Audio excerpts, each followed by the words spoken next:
মৃত্যুর পর আপনার স্মার্টফোনটি কি হবে জানেন কি? হয়তো কোনো এক ব্যস্ত দুপুরে অথবা ঘুম ভাঙা ভোরে জীবনটা নিঃশব্দে থেমে যাবে হঠাৎ। আপনার ঘর, কাপড়, চায়ের কাপ সব কিছুই থাকবে। থাকবে আপনার হাতে রাখা স্মার্টফোনটি। শুধু আপনি থাকবেন না এই পৃথিবীতে।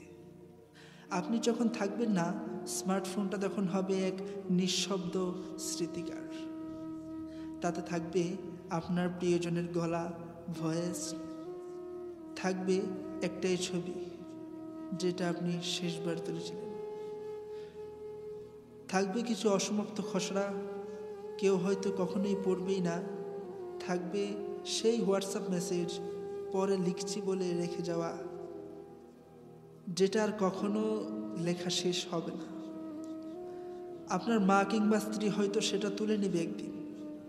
বিছানার পাশে রাখা সেই ফোন, যেটা প্রতিদিন ঘুম ভাঙার আগে আপনি হাতে তুলে নিতেন, যেটা আপনি নিয়ে ঘুরেছেন চারিদিকে, তুলে রেখেছেন হাজারটা মুহূর্ত, হাজারটা পরিবেশের চিত্র। হঠাৎ চোখে পড়বে কিছু ছবি, একটা সেলফি যেখানে আপনি হেসেছিলেন ঠিক তার দিকে তাকিয়ে, একটা নোট যেখানে লেখা ছিল ঈদের বাজারের তালিকা, কিংবা মাকে ফোন দিতে হবে, হয়তো খুঁজে পায় এমন কোনো মেসেজ যেটা আপনি কাউকে পাঠাতে চেয়েছিলেন কিন্তু পাঠাননি। তাতে লেখা ছিল, আমি আসলে খুব একা, খুব খুব একা। আপনার সন্তান একদিন বড় হয়ে খুঁজে পাবে আপনার ফোন, খেলার ছলে খুলে দেখবে কিছু ভিডিও, দেখবে আপনি তাকে কোলে নিয়ে রেখেছিলেন আর বলছিলেন, বাবা তুমি আমার দুনিয়া। সে তখন বুঝবে একটা ফোন আসলে শুধু একটা ফোন ছিল না, এটা ছিল এক জীবনের কাঁচা দলিল।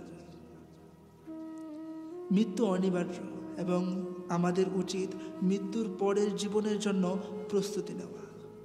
আমাদের স্মার্টফোনে থাকা তথ্যগুলো আমাদের জীবনেরই প্রতিচ্ছবি, তাই আমাদের উচিত স্মার্টফোনে এমন কিছু সংরক্ষণ করা যা আমাদের মৃত্যুর পরেও আমাদের জন্য সওয়াবের কারণ হয়। অন্তত এমন কিছু না রাখা যা প্রকাশিত হলে পরে আমাদের লজ্জায় পড়তে হয় মৃত্যুর পরে। তাই আমাদের উচিত স্মার্টফোনকে এমন এক বন্ধু বানানো যে মৃত্যু পরবর্তী জীবনেও আমাদের জন্য সাক্ষী হবে কল্যাণের, মৃত্যু পরবর্তী সময়েও আমাদের জন্য সাক্ষী হবে একজন ভালো মানুষের।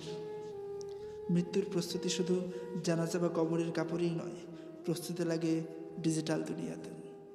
ধন্যবাদ সবাইকে।